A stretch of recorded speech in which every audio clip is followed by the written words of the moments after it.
your forecast first. Sponsored by Matex Heating, Cooling, and Plumbing. Well, good evening to you. Another cloudy day across central Illinois. As you can see, showers closer to portions of Iowa, and then a few showers starting to creep in over west near Jacksonville. We're thinking that the rain chances are going to ramp up a little bit more for us as we head into tomorrow. Temperatures today held back as well because of the clouds out there.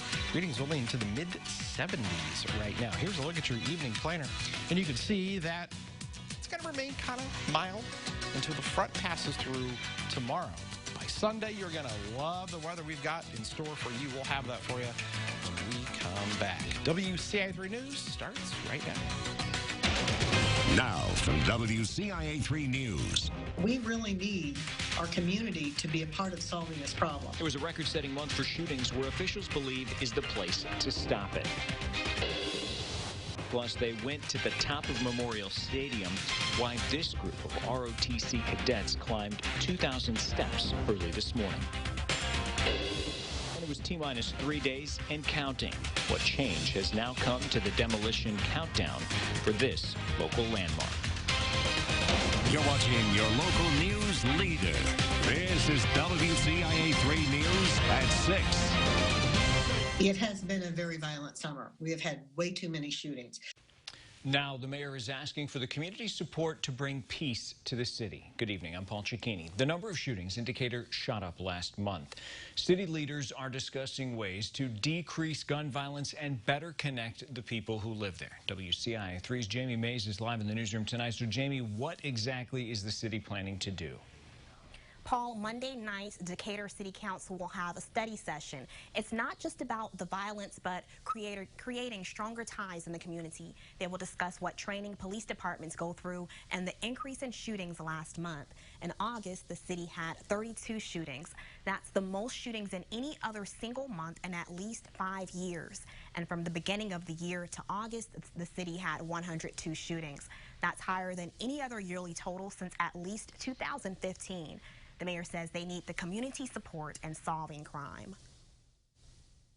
This violence is a nationwide issue right now, but we really need our community to be a part of solving this problem, and that starts in the neighborhoods. It starts at home. The Decatur police chief will update the community on what efforts are being made to try and decrease violence and get guns off of the streets. The mayor says they need the community to talk to police and help bring those numbers down, and they can speak up anonymously. Back to you, Paul. All right, Jamie, thanks. Now, that study session will be Monday at 5:30 at the Civic Center Theater. If people choose to comment, they'll have 3 minutes at the end of the meeting. The Champaign County Sheriff's Office is getting a grant worth about $500,000. It'll use the money to upgrade the way it tracks crimes and reports data to the FBI. It's called the National Incident-Based Reporting System, or NIBRS, and is a more efficient way of tracking crime trends.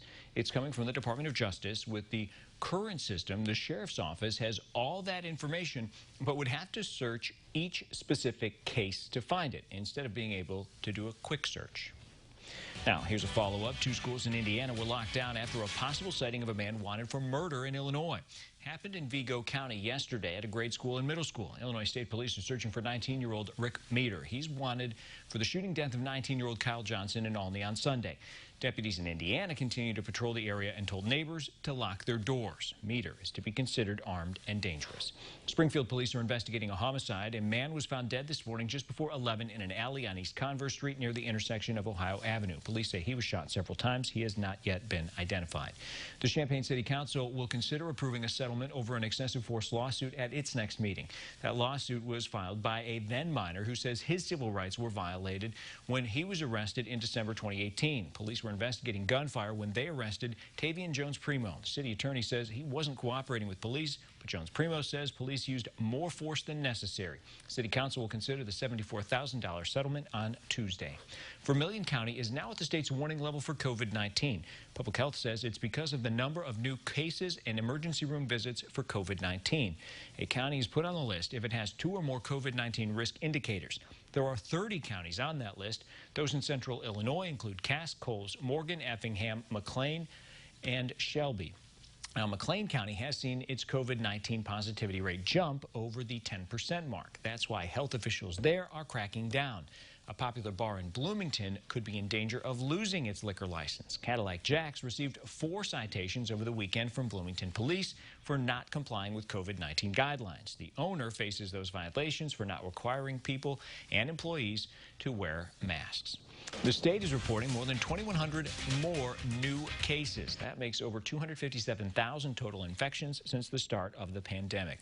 32 more people have died. Illinois now has more than 8,200 deaths related to coronavirus. Today marks the 19th anniversary of the September 11th attacks. It was remembered and recognized across the country.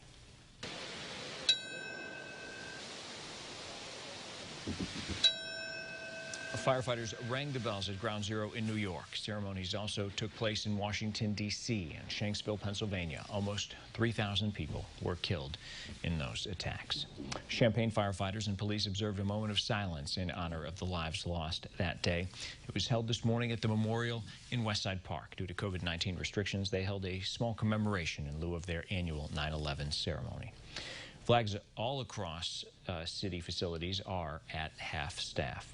ROTC students at the U of I took time to remember the thousands of lives lost 19 years ago. They climbed 2,000 steps early this morning. That's how many steps first responders rushed up to reach people after the first plane hit the World Trade Center. ROTC cadets from the Navy, Marines, Army, and Air Force went in waves to complete the climb at a safe distance.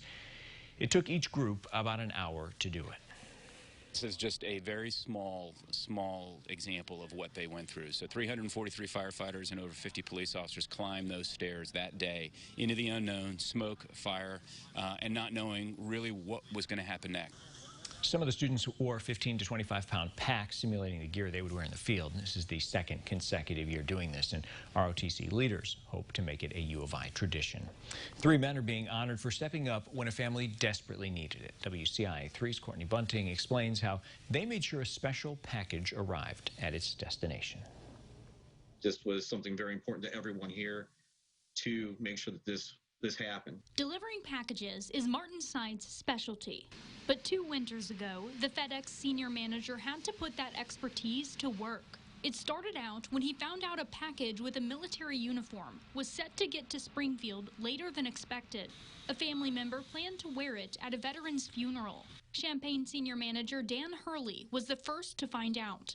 Dan got the call that, hey, this Class A uniform was shipped the wrong way. It should have gone overnight. The uniform was first on a trailer bound for Champaign, but they realized it wouldn't make it to Springfield in time for the funeral, so they jumped into action to make sure it got there. Assistant Station Manager Mike Hunter stepped up to help. He got the package off the trailer and took it directly over to a Springfield trailer, which is my facility here. Put it on the very back end and let us know it was coming. We got in touch with the family of the soldier or the veteran, and they were able to come pick up the package and have the uniform available. The 3 were chosen for FedEx's Purple Promise Award for going out of their way to help. Very humbling. You're being recognized for doing something that was right to do. I mean, something anyone would do. Reporting, I'm Courtney Bunting, WCIA 3, your local news leader. The uniform was worn by the veteran's nephew at his uncle's funeral. He served as an escort during that ceremony. We have an update now. Rantoul's Minuteman missile, which was scheduled to be taken down and dismantled next week, is staying put. Congressman John Shimkus says he met with the director of the National Museum of the Air Force and was told the demolition was canceled. It's been in the village since 1966 at the entrance of the former Chanute Air Force Base. We spoke with Rantoul Mayor Charles Smith, who also told us the missile's been saved. He said yesterday they're hoping to get some type of federal support to put the missile back in its original condition and help with maintenance. For the second time in a month, the Illini football team got good news from the NCAA, who's eligible to play whenever they kick off the season. Also tonight, to repair the flashing, the siding, and the other waterproofing aspects. It's one of the few college football press boxes that's being used this fall. Which one's getting a major makeover?